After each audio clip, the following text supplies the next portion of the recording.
So hello guys, gandang gabi! This is your Cooking Inang Show! So for today's episode tayo ay magluluto ng pinakbit!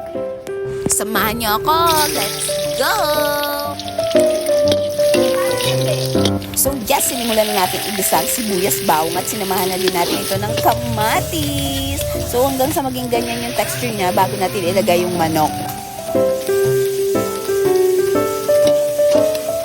So, ayun na nga, minekos-mekos na natin bago natin lagyan ng paminta at ng pampalasa. So, medyo limot na rin nga tayo ng proseso ng pagluto ng pinakbet. Pero alam nyo na, dumating ang aking pinsan na si Jeff, ang aking life savior sa ngayon. So, nilagay na namin itong bagoong or alamang tama. Basta, yun na yun. Kung anong tawag din nyo dyan, basta yun na yun. So, alam nyo ba, kailangan natin yan lutuin maigi bago natin ilagay yung mga gulay. So, sinimulan na natin ilagay yung mga gulay. Yung una natin ilagay, yung mga gulay, is yung matatagas na gulay. Alam nyo na, para hindi siya malusdak. So, meron tayo dito. Ano? So, meron tayo makulit na bata dito nakikisahong-sahong.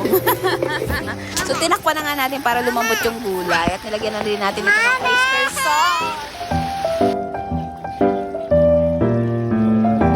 So, nilagyan na rin natin ito ng konting sugar para may konting tamis. Alam niyo na ang pinakbit, masarap siya pag matamis. So, ito na nga.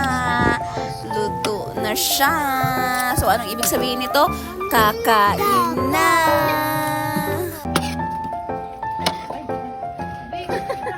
Thank you for watching! See you on my next cooking show! Babu!